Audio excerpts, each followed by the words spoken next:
ایک ایسے آدمی کو ٹکٹ نہ دیں جس نے یہاں سے نون کی بنی بنائی حکومت پچھلے دور میں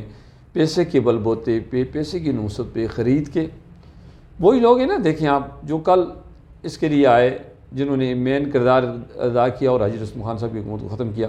ان میں کوئی اس کے ساتھ ہیں، اس کے دست و بازو بنے ہوئے ہیں اور کوئی الیکشن لڑ رہے ہیں، ان کو میرے مقابلے لا کے، میرے ہی برخوردار، میرے عزیزوں کو میرے مقابلے لا کھڑا کر دیا۔ جب صورتحال یکسر دیکھی نا، عوام کا موڈ دیکھا کہ مختلف ہے، چینج ہو رہا ہے، ان کو فیلڈ میں لے آئے کہ ان کی فیملی کا ووٹ تقسیم ہو جائے، ایک اگر تقسیم نہ بھی ہو تو ایک اثر چلا جائے، دیکھو جی ایک گھر میں سے دو کھڑے ہو گئے جی، دو کھڑتے دیں جی، اور دو کھڑ گیا جی،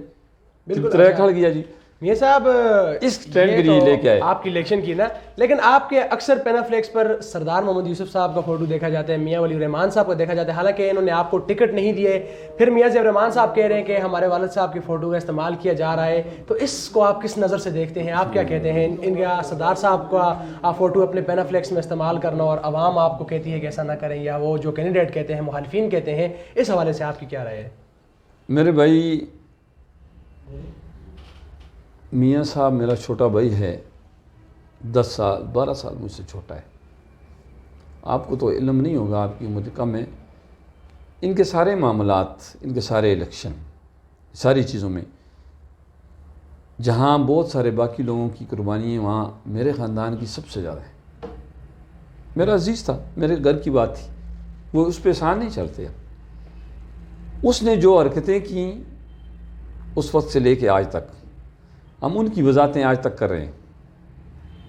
اور پہلی بات یہ ہے کہ شخصیات کی وارث، اس کا بیٹا اس کی جائیداد کا وارث تو ہو سکتا ہے، مگر ان کے افکار، ان کے خیالات، ان کے مشن، ان کے کاز کا وارث وہ نہیں ہے، اس کو اس نے فروخت کر دیا ہے۔ ٹھیک ہے جی، اس پہ میں ہی کھڑا ہوں۔ اور وہ جب یہ ایسی جو شخصیات ہوتی ہیں، وہ کسی ایک فرد، ایک خاندان کی نہیں ہوتی، وہ ساری مخلوق کی ہوتی ہیں، ساری عوام کی ہوتی ہیں، ساری سوسائٹی کی ہوتی ہیں۔ تو سردار رہے گی بات، وہ تو میرے بزرگ بھی تھے، میرے تایا بھی تھے، اس کا ان کی تصویر تو میں فخر کے ساتھ لگاتا ہوں، میں کیا سارے لوگ لگاتے ہیں۔ بالکل، انہوں نے ایک غریب اور پسے ہوئے طبقات کو آواز دی، ان کو اوپر اٹھا کے لے کے آئے۔ ساری برادریاں بھی لگاتی ہیں، کوئی ایک برادری بھی، سارے لوگ مانتے ہیں ان کو۔ خود موصوف کی تصویر ہم نے نہیں لگائی، تو نہ میرا خیال ہے کبھی کوئی لگائے گا، اور نہ ہی ان کی 2-3 حرکتوں کی وجہ سے تاریخ ان کو اس قابل سمجھے گی کہ اس کی تصویر لگا کے کوئی فخر کرے گا۔ بالکل، پہلے سب سے جیلی ڈگری لے کے آئے 5 سال، بالکل، اور یہ ہماری، یقین کریں، ہماری قوم، بالکل، برادری جیلی اور ڈگری والا مسئلہ بھی کافی چڑھا تھا۔ پی ایف جو 30 اور ضلع مانسہرہ کی عوام ہیں، یہ بڑے عظیم لوگ ہیں۔ انہوں نے تو پہلے تو اس سے پوچھتے نا کہ موصوف سے کہ تم نے 5 سال جھوٹ بولتے رہے، یار سٹیج سے کرتے رہے، تمہیں پتہ تھا کہ تمہاری ڈگری جیلی ہے نا،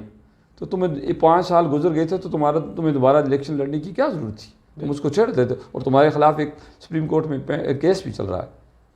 اور وہ اس جھوٹ کا، اور جو لوگوں کو اندھیرے میں رکھا گیا، اور اس کی معافی مانگنی چاہیے اس کو پہلے، سب سے پہلے۔ کیوں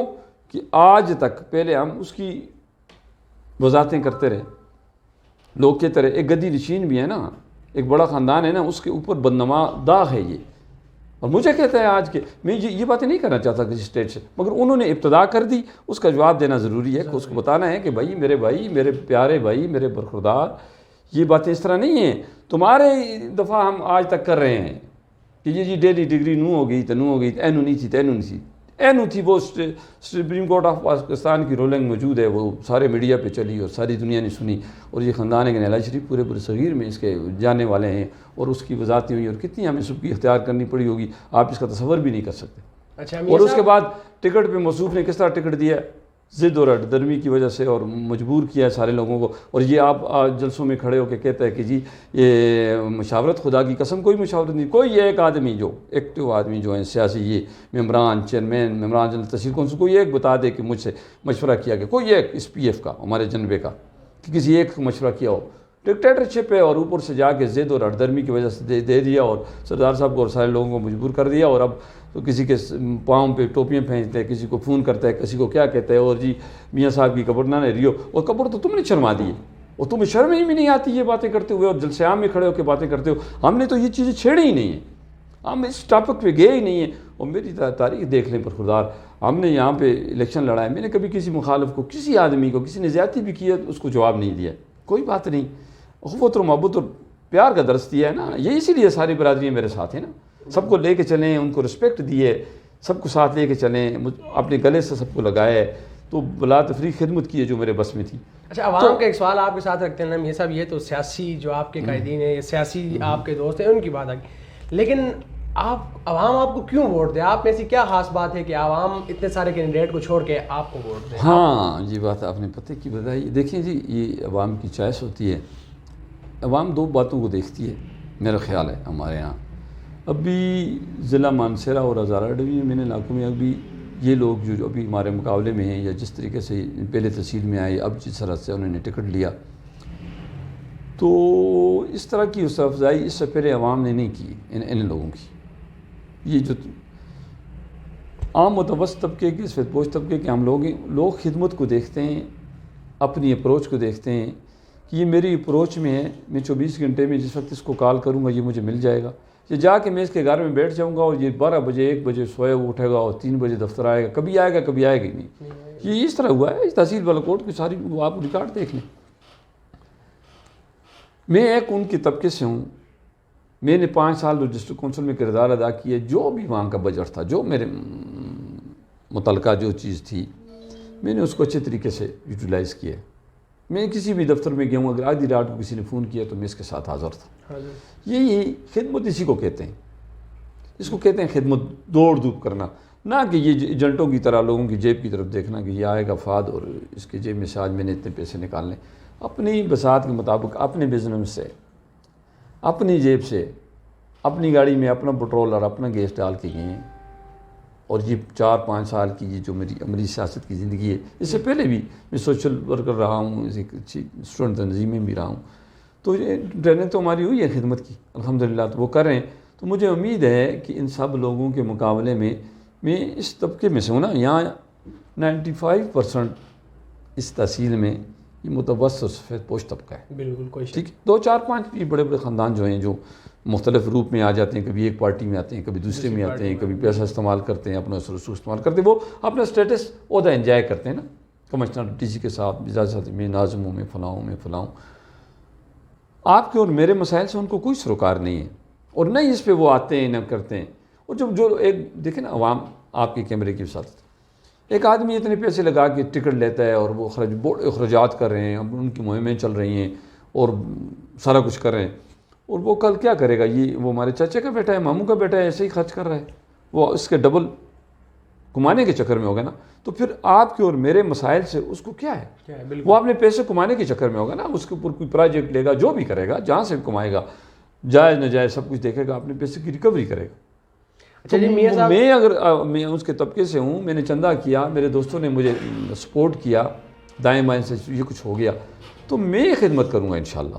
اور میرا یہ ماضی یہ ساری چیز سامنے بھی ہے، تو میرا خیال ہے، مجھے امید ہے کہ ان ساری باتوں کو جو پس منظر بیان کیا، اس کو دیکھتے ہوئے کہ مجھے انشاءاللہ لوگ سپورٹ کریں گے۔ اچھا میاں صاحب، آخری سوال میں آپ کے سامنے رکھتا ہوں کہ ہمیں ذرا یہ بتا دیں میاں صاحب کہ اتنے زیادہ کینڈیڈیٹ ہیں، کیا لگتا ہے کہ کون سا کینڈیڈیٹ آپ کو ہرا سکتے ہیں، کون سا کینڈیڈیٹ آپ کو ٹکر دے سکتے ہیں؟ میرا خیال ہے اس وقت تو جو ایک میری تو مہم تو ہماری تو خاموشی کے ساتھ مہم چلی ہے نا جی، ہم نے تو ٹیمیں بنائی ہیں، وہ گھر گھر گئی ہیں، بستی بستی گئی ہیں، تو نہ اتنے بڑے وسائل تھے کہ ہم بڑی بڑی ریلیاں نکالتے ہیں۔ آپ کے علاوہ کون سا ایسا مضبوط کینڈیڈیٹ ہے جس سے آپ کو لگتا ہے کہ یہ مجھے ہرا سکتا ہے؟ دیکھیے میرا خیال ہے یہاں وہ حکومتی پارٹی کا کینڈیڈیٹ بھی ہے، شاید اس حکومت کو تو لوگ نہ دیتے، مگر وہ جو احمد شاہ صاحب کا جنبہ برادری سسٹم جو ہے اس کا بھی اسٹرانگ ہے، اور وہ خود اس میں ایک ایم پی اے سٹنگ منسٹر ہے، وہ بھی مہم چلا رہا ہے، اس کے بھی اثرات ہوں گے، لامالا ہوں گے۔ یعنی کہ آپ کو یہ لگتا ہے کہ مشتاق خان بھی اسٹرانگ کینڈیڈیٹ ہے، اور نون والا بھی اسٹرانگ ہے، اور جے یو آئی والا بھی بہت سارے ووٹ لے رہا ہے۔ جے یو آئی کی بھی ایک پارٹی ساکھ ہے نا، تو ہمیں بہت ساری جگہوں پہ گیا ہوں تو ہمارے طبقے کے پیپلز پارٹی کیوں نہیں آئی ہے اس وجہ سے جی؟ پیپلز پارٹی آ رہی تھی الیکشن میں، پھر نہیں آئی ہے۔ یہ تو آپ پارٹی والوں سے پوچھیں، مجھے تو اس کا علم نہیں ہے، پہلے شاید کسی کینڈیڈیٹ کو انہوں نے کیا تھا، عمر مغل صاحب کو بالکل چنا تھا ان کا، انہوں نے نام آیا تھا، کوئی فیصلہ ہوا تھا، تو پھر اس کے بعد وہ نہیں آئے، شاید ان کا اپنی کوئی پالیسی ہوگی۔ بہت شکریہ جی میاں صاحب، آپ نے اپنا قیمتی وقت۔ ناظرین ہمارے ساتھ موجود تھے تحصیل میر بالا کوٹ کا جو آزاد حیثیت سے الیکشن لڑ رہے ہیں، انتخابی نشان ان کا بینچ ہے۔ ہے اور انہوں نے آپ کو ساری وجہ بتائی کہ کیا صورتحال ہے، بلدیاتی انتخابات اور مہم کہاں تک پہنچی ہے. اور سوشل میڈیا پر جو میاں ضیاء الرحمان صاحب جو ایک مہم چلا رہے تھے کہ ہمارے والد صاحب کی اپنے پینافلیکس پر فوٹو استعمال کی جا رہے ہیں، اور ان کی وضاحت بھی انہوں نے آپ کے سامنے کلیئر کر دی ہے، اور بلدیاتی انتخابات کے حوالے سے جو بھی معلومات تھی آپ کے سامنے انہوں نے رکھ دی ہے. انشاءاللہ ملیں گے نیکسٹ پروگرام میں، تب تک کے لیے میں آپ سے اجازت دینا چاہوں گا. کیمرہ مین ٹیم کے ساتھ فہد سجاد، وائس آف بالا کوٹ.